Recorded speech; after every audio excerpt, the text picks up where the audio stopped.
త్వరలోనే ఆంధ్రప్రదేశ్లోని మహిళలకు ఉచిత బస్సు సౌకర్యం కల్పిస్తామన్నారు రాష్ట్ర రవాణా శాఖ మంత్రి రాంప్రసాద్ రెడ్డి. ఆర్టీసీలో పూర్తిస్థాయి ఎలక్ట్రిక్ బస్సుల ఏర్పాటుకు తమ ప్రభుత్వం ప్రయత్నిస్తోందని తెలిపారు. గత ప్రభుత్వం ఆర్టీసీని నిర్వీర్యం చేసిందన్న మంత్రి రాంప్రసాద్ రెడ్డి అభివృద్ధి లక్ష్యంగా కూటమి సర్కార్ పనిచేస్తోందని ప్రజలకు తెలిపారు. మాజీ మంత్రి పెద్దిరెడ్డి రామచంద్రారెడ్డి త్వరలోనే ఊచలు లెక్కపెట్టడం ఖాయమని హాట్ కామెంట్స్ చేశారాయన. ఈ నెల 5న పొంగునూరులో అధికారిక పర్యటన ఉంటుందని తెలిపారు.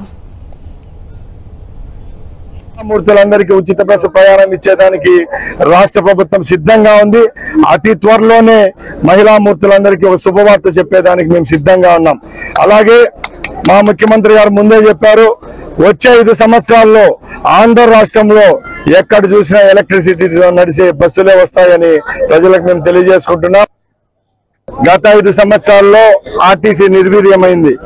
చంద్రబాబు నాయుడు గారు ముఖ్యమంత్రి అయిన తర్వాత సుమారు 1400 బస్సులు ఈ రోజు ఏపీఎస్ఆర్టీసీ పరిధిలోకి వచ్చాయి.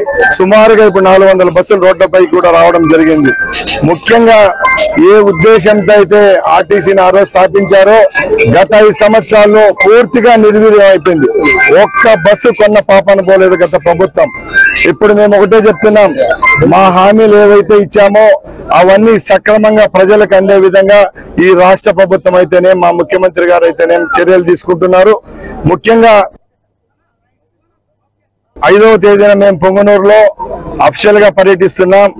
ఆనాడు ప్రజలకైతేనే ప్రభుత్వానికైతేనే ఏవైతే అన్యాయాలు జరిగాయో అవన్నీ ఒక్కొక్కటిగా వెలికి తీసి ఎవరైతే మీరు చెప్తున్న పెద్దిరెడ్డిలో చిన్నరెడ్డిలో ఎవరన్నా ఉన్నారో ఊచలు రెక్క పెట్టేదానికి దగ్గరలో ఉంది టైం. ఎందుకంటే